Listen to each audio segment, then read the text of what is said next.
Hey guys, welcome to our first video. This is the Outdoor and Reviews channel. We got Anthony right here to our right, Chris in the middle, I'm James, and we have a cameraman. He'll be filming all of our videos. His name's Joe. Our first video today is going to be on first aid kits, which you can put in them if you need to put like a real fast first aid kit together on a hike, or you're going camping. So we have 3 of them to share with you today. I'm going to go first. I just want to share a couple of our background experiences. We're all in Boy Scouts. We all have hiked the Appalachian Trail, which runs from Georgia to Maine. Let me add that we only hiked 300 miles of it, not the whole thing. Not the whole thing, but I mean it's enough. Just to get that clear, 300 miles. It's enough to know. I've carried this personal first aid kit with me through the trail. I've carried it through camping. So without further ado, let's go through it. One of the first things I want to point out, it's in a freezer bag. This is the quart size freezer bag that I have it in. I personally like the Ziploc type on it. I don't like the I don't know what you want to call that. We have to push it together because it gets annoying when it gets cold outside, and it's just not. I hate it. So what I have in here is I have some medicine because I get frequent headaches and I get frequent headaches, so I carry Excedrin migraine, ibuprofen, and Claritin because I also have some bad allergies I have to deal with certain times of the year. All year. Shut up. So I carry medicine with me. That, and it also helps if someone's going through pain, say they sprained their ankle or something. It really helps, like this one. Like I did on the trail. James was there with this little drug bag for me every day, and it came in handy. Popping them 5s. So the next thing I have is medical tape. I like to get a nice big roll of medical tape because you never know when you're going to need it. I mean, you can use it for splinting an ankle tight and keeping it tight, and we can also use it for keeping on bandages. You can keep it, I mean, if something tore on your backpack or something, or you have a tear in your pants, you can always put this on it and to keep it from ripping even more. So medical tape is a good thing to use. Tape's just good to have in general. Yeah. The next thing I have are big gauze pads. And you're wondering why you have such big gauze pads. Well, for one, you never know if someone's actually going to really fall and really get hurt. As in, like, have you seen like pine trees? When they fall over, they have those big studs. Maybe someone trips and they get punctured in their stomach or their side. Well, that too. Well, you got big gauze pads to do that, and of course medical tape comes in handy to keep that on. So I have 2 of those in case that happens. Or if a woman is on her, what? Why would you mention that? I'm in health This is class going right on now. the internet, Christopher. We'll edit that out. Oh well. I don't know. Moving on. Same. The next thing I also have is a bunch of bandages and Neosporin.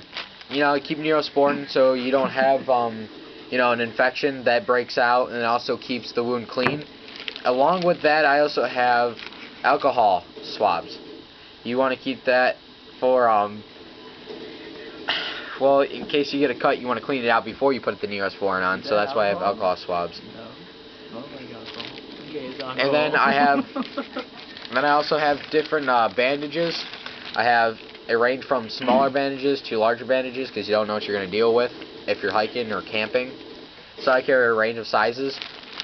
I also carry moleskin, especially because, like I said, we've hiked 300 miles of the trail. I mean, we know what to expect now. I carry 2 different types. I carry the one that has different patterns in it to make it easier. I heard it's really not easier. They really suck. I've used them before. It sucks. I don't like moleskin in general. It's just bad. So that's why I keep the Dr. Scholl's moleskin, where you can cut it out yourself or cut it out with a knife. So I keep that in my first aid kit, and I probably would use this more often than the pattern one. So I had 2 more things to show you. I have my small pocket knife that I keep in there. Sometimes your knife may not cut it, so I have a smaller knife that will be able to, cut the moleskin easier, or, just in general, in case you lose your knife. What also I don't have in my first aid kit, because I lent it out to be borrowed and I never got it back, was a lighter. Because my first aid kit also is used as a survival kit, so I can have a fire source. So that is what I have in my first aid kit. These two have some more to show you, so who's going to be up next? Alright, Anthony's going to go ahead and show you what he's got. So first off, I'm going to start off with the pouch, and this is the Maxpedition FR1 pouch, which is like crazy expensive, but it's kind of worth it because it keeps all your stuff highly organized and it looks cool. So on the back, it has these little loops that attach to the back of my pack. So usually my pack will be maybe hanging from a tree or something. So when I go to open my first aid kit, it hangs like this, and it's got like a nice little shelf thing for it. Alright, so but on the outside, got this little elastic thing right here. Got a roll of gauze and a couple of rubber gloves in case, you know, your hands will get messy doing stuff, and you gotta be ready for that. Alright, so also on this little pull tab thing, I have a little tourniquet that is kind of like quick access, where I could just undo this overhand knot and I have a tourniquet. So, like James said, messed up my ankles on the Appalachian Trail, and I actually got this from a friend. It's an ace bandage all rolled up, and I keep this with me everywhere I go now because it's definitely earned its spot in my kit. So on this is an ice pack. I never had to use this, but pretty much what you do is you just squeeze it really hard, break some kind of seal, and it has some kind of chemical reaction which makes this thing pretty cold. Over here, got a whole bottle of hydrogen peroxide, and this just comes in handy for everything that someone messes up, gets a bad scrape or something. Also over here, got a little medicine section, just filled with ibuprofens or actually these are antihistamines in case. I use these mostly if I got a bunch of bad mosquito bites and it's keeping me up at night. Not only will this help me get to sleep, but it will also take care of those mosquito bites. And here I got some Imodium right here because on the trail, stuff like diarrhea and that will really get you. So just in case that ever happens, got this in case. Got some Neosporin over here. Got some knockoff stuff right here. And you know what that's for. Got a whistle. Some little mini cheap EMT shears or just scissors to cut through all the gauze and stuff like that. Also, there's this little loop in the front, and I attached one of these little finger light things, so if it's dark and I need to see, just turn that on and I can navigate through my pouch. I like that. Alright, and then over here I got some of my little tongue thing. Got a bunch of gauze pads and different size bandages, tongue depressor, and I have these little blister treatment things. They're kind of like they're not that great, but they work. Oh. No, got some more gauze pads and stuff right here. I have an oval eye patch in case someone has an eye injury and they need to, you know, seal that up. Also got a packet of sugar in case we're with somebody with diabetes and they have their low blood sugar and they need to get some sugar in their system now. Because, you know, if you see someone that's acting like really slow and they have diabetes and they're just not, you know, up to their usual self, you can usually assume that they haven't had their right sugar level and need to get them some sugar right away. Let's see what's deeper in here. Deeper in here is one of these little survival rescue space blankets. Our troop does camping all year round, and even in the winter, and if somebody who's not really prepared gets something like hypothermia or something and we're out and about where we can't get them somewhere warm or we don't have time to make them a fire, or it's going to take time to get all that stuff going. So if they're really in a deep situation, just whip this out, wrap it around them, and it'll help them reduce the body heat that they'll be losing through being wet. Have another tongue depressor in here. I never use these, but I'll be thankful when I need them. And stuff. More tape right here, like James said. It's always good to have tape, and you just need this for a lot of different things. Got another gauze roll because these just come in handy for everything. And on the inside is a lot of my pain reliever and sanitation. Here is kind of like a whole mess of a pouch. Got wet wipes, more wet wipes, aspirin, alcohol prep pads. These right here are for if I'm sick and it's at night. These are flu and severe cold and cough night times. It's like a tea mix? Exactly. I just kind of stir it in my Nalgene and it'll help me go to sleep just like the antihistamines. But if I'm sick on a camp out, this would definitely come in handy. That's a good touch. I like that. Also got some more aspirin in there, some triple antibiotic ointment, which is pretty much like Neosporin. More of that flu stuff. pretty much pain relievers and wet wipes. Nothing really different. I actually have these little packets of hand sanitizer because if you're gonna have to do any first aid on somebody, you really don't want to have nasty hands going in, and after you're done doing first aid on somebody, you definitely don't want to have kind of contaminated hands coming out. Also, the last thing that's really in this kind of assortment are these little sting relief pads. Never had to use these, and I don't know if they work. Anytime I've gotten a sting or something, I just kind of like take the stinger out myself, and I never really have a pad for it.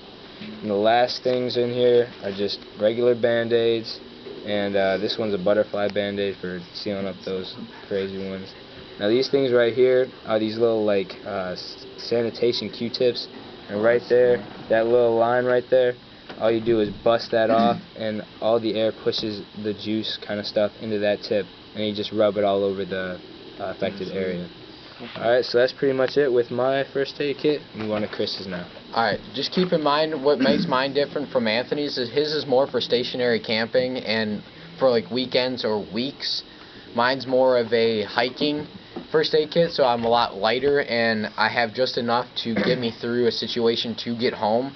His is more for a stationary if someone's really hurt or sick and they're going to take some time. He's got all that to do that with. So that's what makes ours different. Chris's is more of a stationary and mobile at the same time. So Chris, would you like to show your first aid kit? Real quick, if you had to sit there and break these down, you have your lightweight backpacker one that is awesome for James and himself, as well as a friend or maybe 2 or 3 other people. Mine, which is kind of like an ambulance kind of thing, a first aid kit where it covers a wide variety of things that can happen all year round. I would never take that on the trail. This thing is like definitely over a pound, and that's definitely not worth a pound of first aid. And Chris's is kind of like a tactical one where, you know, you wouldn't take it on the trail, but you might want to, I don't know, I don't even think you need to add anything more for a stationary camp out, but his will sit there and use that for a tactical thing as well. So my bag is a Condor EMT rip-away pouch. It's molly webbing on it. I have it on some backpacks of mine, so all I gotta do is unclip this, and this actually pulls, if this is attached to something, it actually pulls right off on a Velcro panel. So I'm just going to leave that on there because it's a pain to get back on and it ruins the Velcro material if you do it too often. So what this pack's designed for, we go shooting a lot at shooting ranges, and when we go, this is kind of like my range bag. It just stays with my other like eye and ear protection, stuff like that. So it's not really in depth. It's just more kind of like trauma centered for quick trauma. So first thing you open up, it looks like this. First thing in there, I have small tourniquet at the bottom. I got a roll of gauze. Got a little pocket knife, just folds open. I like that. It's just nice and handy. It's right in there. Just regular Band-Aids. Back here, I got big gauze pads. Some other little smaller gauze pads. It's pretty much just a trauma kit, just enough to get them before, like, I don't know, 911 happens. Some huge bandages. Neosporin, actually it's off-brand, but does the same thing. There's a nice pouch in here, and I also have this as kind of like survival kit, but I have a huge roll of tape. See, there's plenty of room to add on. I'm hoping to get some trauma shears maybe soon, and other such stuff. Also in here, iodine. I got some iodine tablets to purify water. Here's this also. I also use it as a survival kit. And I got some Tylenol and Benadryl, and yeah, just because if you get hives or some other allergic reaction, plus Benadryl helps you sleep. So that's just what I got in here. I'm gonna add on to it, but I might take this hunting with me. I'm not sure. Probably not. I'll probably take what James, something like what James has. But I'm definitely gonna add on to this. Add more gauze and definitely some trauma shears. But this is kind of meant to be a little lightweight kind of like thing. Easy to take around. Just throw in a pack, and this is catching to everything. So that's my bag. It's nothing fancy. It's just what you need to get the job done, pretty much. Alright. Alright guys, this has been our first video. I hope you guys enjoy it, and I'll see y'all later. Have a good one. Thanks, guys. Don't forget to subscribe.